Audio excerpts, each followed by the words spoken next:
안녕하세요. 하나님의 행복을 보따리로 쌓아드리는 행복보따리 TV입니다. 오늘은 신명기 1장 19절부터 33절 말씀을 통하여 좋으신 하나님이라고 하는 제목으로 은혜 받겠습니다. 하나님의 종이요 이스라엘 백성들의 지도자인 모세는 백성들을 이끌고 요단 동편 아라바 광야에 도착하지요. 이제 모세는 많이 늙어서 나이가 120살 정도가 되었습니다. 하나님의 종 모세는 이제 자신의 삶을 정리할 때가 되었다는 사실을 압니다. 그래서 이스라엘 백성들을 모아놓고 기나긴 설교를 합니다. 왜 이렇게 모세가 기나긴 설교를 하는가 하면 이스라엘 백성에게 하도 해줄 말이 많아서입니다. 모세는 이스라엘 백성이 곧 그토록 기다리며 꿈꾸던 가나안 땅에 들어가리라는 것을 잘 압니다. 그런데 그들이 가나안 땅을 들어가는 것이 문제가 아니라 들어가서가 문제라고 생각했던 것입니다. 왜냐하면 가나안 땅은 모든 것이 풍성한 땅입니다. 그러나 그 땅에는 치명적인 문제가 있었습니다. 거기에는 우상 문화가 아주 셉니다. 하나님의 복을 받아서 그곳에서 물질적으로 잘 살 수 있을지는 몰라도 이 우상에 물들면 그들은 신속하게 망한다는 사실을 누구보다도 모세는 잘 알고 있기 때문에 할 수만 있으면 자신에게 남겨져 있는 모든 시간을 들여서라도 그 이스라엘 백성들을 깨우치기를 원했지요. 그래서 마치 부모가 자식을 가르치듯이 가르칩니다. 그러면서 모세는 38년 전 가데스 바네아라고 하는 곳에서 있었던 사건을 다시 상기시킵니다. 가데스 바네아에서 하나님은 이스라엘 백성들을 가나안 땅으로 곧장 들여 보내시려고 했습니다. 그런데 이스라엘 백성들은 참 의심이 많았지요. 그래서 12지파에서 가장 지혜로운 사람 한 명씩을 뽑아서 12명의 정탐꾼을 만듭니다. 이 12명이 먼저 몰래 가나안 땅을 침입하여서 이스라엘 백성들이 어느 길로 들어가야 할지, 어떤 도시로 들어가야 좋을지 전부 조사를 해오게 하자는 것입니다. 이들의 방식에 대하여 하나님은 선하게 여겨서 그렇게 하도록 허락하십니다. 그래서 12명의 정탐꾼은 40일 동안 가나안 땅을 탐지하고 무사히 돌아왔습니다. 그리고 백성들 앞에서 보고회를 엽니다. 그런데 12명 중에 10명은 그 땅을 악평하기를 시작합니다. 우리가 들어가 보니, 우리가 조사를 해보니 그 땅은 너무 탐나도록 좋은 땅이긴 하지만 그러나 그 땅은 우리가 들어갈 수가 없는 땅이었습니다. 20절에 그들은 이렇게 이야기를 하면서 백성들을 낙심시킵니다. 그 백성은 우리보다 장대하다. 그 성읍은 크고 성곽은 하늘에 닿았다. 우리는 거기서 거인 족속인 아낙 자손을 보았다. 우리는 그들에 비하면 마치 메뚜기와 같다. 그렇기 때문에 우리는 죽었다 깨어나도 그 땅, 가나안 땅을 들어갈 수가 없다. 이렇게 결론을 내리고 보고합니다. 이때 이스라엘 백성들에게 큰 소동이 일어났습니다. 백성들은 이 말을 듣고 넋을 잃고 통곡하기 시작합니다. 야, 우리가 이제는 다 죽었구나. 아, 어찌해야 되나.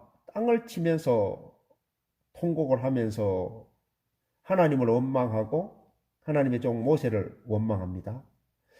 우리가 차라리 이집트에서 노예로 살더라도 거기에 사는 게 나았는데 왜 모세는 우리를 이곳까지 오게 해가지고 이 사막에서 다 죽게 만드느냐고 원망하며 그들은 폭력적으로 변합니다. 그러나 12정탐꾼 중에 2명의 복원을 달랐습니다. 이 2명의 이름은 여호수아와 갈렙이라는 사람이었죠. 아닙니다, 여러분. 우리가 조사한 가나안 땅은 얼마나 사람이 살기가 좋고 농사도 잘 되는지 먹을 것이 너무 풍성합니다. 그 땅은 젖과 꿀이 흐르는 땅입니다. 여러분, 그들은 우리의 밥입니다. 하나님이 우리에게 그것을 주셨습니다. 이렇게 보고하니까 화가 폭발한 백성들이 여호수아와 갈렙의 말을 들으려고 하지를 않았습니다. 이러한 상태에서 하나님이 어떻게 하셔야 할까요? 하나님은 그들에게 진노하십니다. 여러분, 하나님은 믿음 없는 자들, 악하게 변한 자들을 징계하십니다. 여러분, 우리 하나님이 이스라엘 백성들에게 주시고자 하는 가나안 땅은 얼마나 아름다운 땅인지요? 이스라엘 백성들이 믿음 가지고 그 땅을 차지하라고 말씀하시는데 믿음이 없으면 하나님이 주셔도 가질 수가 없습니다. 여러분 아직도 여러분 자신을 바라봅니까? 솔직하게 말합시다. 우리가 우리 자신이 내세울 게 뭐가 있습니까? 이제는 우리가 우리 자신을 바라보지 말고 사람을 바라보지 말고 하나님을 바라보아야 합니다. 왜 그럴까요? 그 이유는 첫째로 하나님은 내 앞서 행하여 주시는 하나님이라고 말씀하기 때문입니다. 30절 초반절에 너희 앞서 행하시는 너희 하나님 여호와께서라고 말씀합니다. 33절에도 그는 너희 앞서 행하시며 라고 말씀합니다. 찬송가에 믿는 사람들은 군병 같으니 앞서 가신 주를 따라갑시다. 우리 대장 예수 길을 가지고 접전하는 곳에 가신 것 보라. 믿는 사람들은 군병 같으니 앞에 가신 주를 따라갑시다. 우리 하나님은 이스라엘 백성들이 장막 칠 곳을 찾으시는 하나님이시라고 말씀합니다. 광야 사막에서 40년간 살아가야 하는 이스라엘 백성들이 어디로 가야 할지, 어디다 텐트를 쳐야 할지, 어디가 안전할지 잘 모르지요. 그런데 하나님께서는 장막 칠 곳, 머물 곳, 살아갈 곳을 인도하시는데요. 무엇으로 인도하시느냐 하면요. 자연을 통하여 인도하십니다. 그것은 바로 구름입니다. 하나님은 구름을 자유자재로 이용하시는 분이십니다. 우리 하나님, 전능하신 창조의 하나님은 구름을 사용하십니다. 그래서 구름 기둥으로 이스라엘 백성들이 뜨거워 타서 죽지 않도록 가리워 주시고 옮길 때가 되면 구름이 하늘 위로 떠오릅니다. 그리고 서서히 움직입니다. 이스라엘 백성들은 자신들의 마음이 내키는 대로 움직이는 것이 아니라 하나님의 구름이 위로 떠오르면 이제 장막을 옮길 준비를 합니다. 그리고 구름이 서서히 이동하면 구름을 따라갔습니다. 그리고 구름이 머무는 곳에 장막을 다시 치고 삽니다. 그래서 낮에는 구름 기둥으로, 밤에는 불 기둥으로 하나님 인도하셨다고 기록합니다. 하나님이 밤에는 불 기둥으로 보호하셨다. 이것은 사막의 휴가 밤이 되면 급격히 떨어져서 영하의 날씨로 내려가서 사람이 얼어 죽습니다. 그런데 하나님은 이스라엘 백성들에게 불 기둥으로 보호하셔서 밤에 추워서 얼어 죽지 않도록 보호하시는 좋으신 하나님이라고 말씀합니다.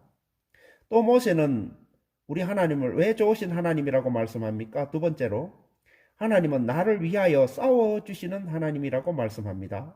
30절 하반절에 여호와께서 애굽에서 너희를 위하여 너희 목전에서 모든 일을 행하신 것 같이 이제도 너희를 위하여 싸우실 것이며, 여러분, 이스라엘 백성들이 비록 광야에서 살아가고 있지만 그렇다고 광야에서 산다고 해서 대적들이 없는 게 아닙니다. 그들을 끊임없이 괴롭히는 아말렉이 있습니다. 아말렉은 약탈자들입니다. 그들은 지금의 베두인들이죠. 하나님은 이스라엘 백성들을 앞서 행하시는 분이시기도 하지만 이스라엘 백성들을 위하여 싸워주시는 능력의 하나님 아버지십니다. 우리는 이 하나님을 아버지로 모시고 살지요. 또 하나님이 왜 좋으시다고 말씀합니까? 세 번째, 하나님은 나를 안아주시는 하나님이시기 때문입니다. 31절에 광야에서 너희가 당하였거니와 사람이 자기 아들을 안음같이 너희 하나님 여호와께서 너희로 행로 중에 안으사 이곳까지 이르게 하셨느니라. 하나님이 우리를 안으시는 것이 마치 자기 아들 예수님을 안으시는 것처럼 우리를 안으신다고 하시네요. 야, 이 말씀은 정말 굉장한 말씀입니다. 여러분, 하나님이 우리를 안아주실 때 누가 우리를 빼앗아가며 우리에게 못된 짓을 하겠습니까? 누가 우리를 해치겠습니까? 아무도 우리를 해칠 수 없습니다. 왜? 우리는 하나님의 자녀이기 때문이죠. 하나님 우리 아버지가 우리를 보호하십니다. 얼마 전에 저의 생일이었습니다. 큰딸 집에 온 가족이 모였습니다. 예비 며느리도 왔습니다. 전날에 저와 아내는 회를 떠왔고 생선구이를 맛있게 준비했습니다. 자녀들은 저마다 생일 선물을 준비했습니다. 생일 케이크도 손주들과 함께 잘랐습니다. 분위기가 너무 좋았지요. 그런데 갑자기 둘째 손주가 놀다가 넘어져서 눈가를 다치는 일이 있었습니다. 눈꼬리에서 피가 흘렀습니다. 아이가 놀라고 아파서 막 울었습니다. 순간 제가 아이를 탑석 안았습니다. 꼭 안아주는데 아이는 제 품에서 아프다고 흐느끼며 울었습니다. 그러다 자기 엄마가 와서 아이를 안아갔습니다.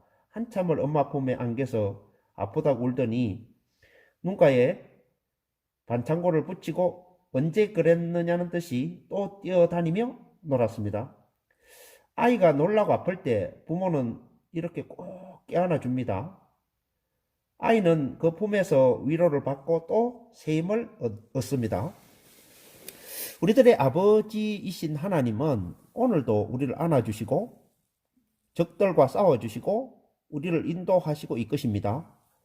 우리들의 주님이신 예수님은 아무런 죄가 없으신데도 불구하고 십자가를 지셨지요.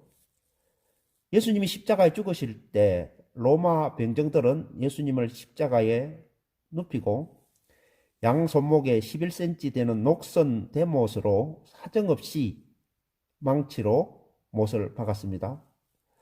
두 발을 모아 하나의 대못으로 때려 박아 십자가를 세울 때 예수님의 손목은 찢어지는 것 같았고 피가 솟구쳐 흐릅니다. 발목에서도 진한 피가 컬컬 흘러내립니다. 머리에는 가시면류관을 그들이 푹 눌러 씌워서 선혈이 흘러내립니다. 예수님은 고통에 몸부림치면서도 우리의 속죄와 구원을 위하여 기도하셨습니다. 못 박힌 손으로 예수님은 우리를 품었습니다. 누구든지 예수님 품으로 들어오라고 끝까지 손을 내리지 않았습니다. 죽을 때까지 그 손을 들고 계셨습니다. 예수님은 오늘도 우리를 그 넓은 품으로 안아주시지요. 이것이 하나님의 사랑입니다. 이것이 우리 주님 예수님의 사랑입니다. 이스라엘 백성들을 품에 안으시고 예수님은 끝까지 승리하셨습니다. 하나님이 이스라엘 백성들을 위하여 싸워주신 것처럼 오늘도 하나님은 우리를 품에 안으시고 우리를 위하여 적들과 싸워주실 때 우리는 언제나 안전합니다. 마음을 푹 놓고 모든 염려를 주님께 맡기고 살아갈 때 하나님만이 우리를 보호하시고 인도하십니다. 여러분을 주님의 이름으로 축복합니다. 감사합니다.